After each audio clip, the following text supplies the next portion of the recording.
আমার আল্লাহর জন্য আমি বড় পাগল। আমি আমার আল্লাহর জন্য শহীদ হব, আমার আল্লাহর জন্য আমার জানটা কুরবান করে দিব। আরে বান্দা, তোর দিলের খবর দুনিয়ার কেউ জানে না।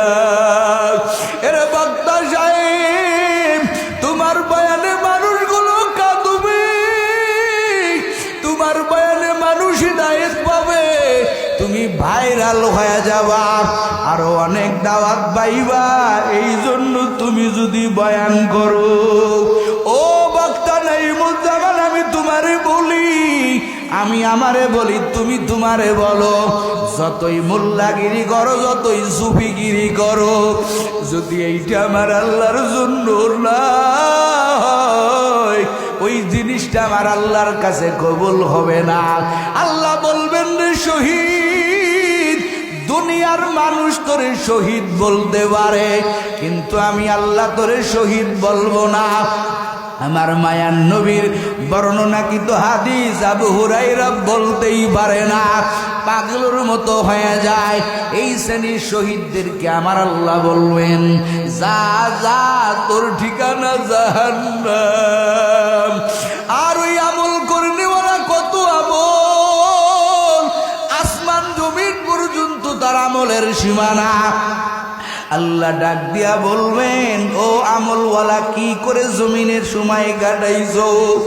আল্লাহর বান্দা বলবেন, রে মালিক, বহু আমল করেছি, এক বেলার নামাজ সারি নাই, সকাল সন্ধ্যায় জিকির সারি নাই, ভোর রাতে উঠে কান্না করেছি রে মালিক, পুরা জীবনটাই আমলের লাইনে বের করে দিয়েছি।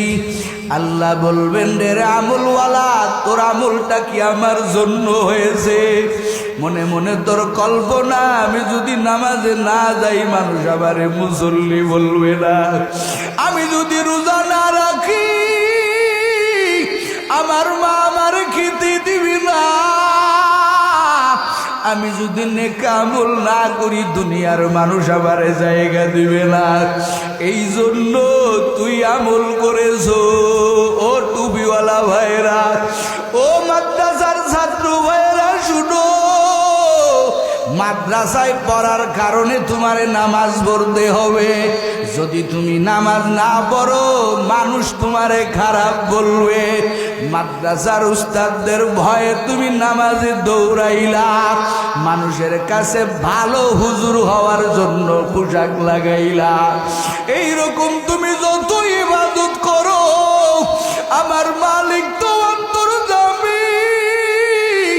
আমার মালিক বলেন, ইন্নাল্লাহা লা ইয়ানজুরু ইলা সুওয়ারিকুম ওয়া আমওয়ালিকুম ওয়ালাকিন ইয়ানজুরু ইলা কুলুবিকুম ওয়া আমালিকুম। এরে বান্দা বান্দির দল, আমি আল্লাহ পাক তোর চেহারার দিকে তাকাইব।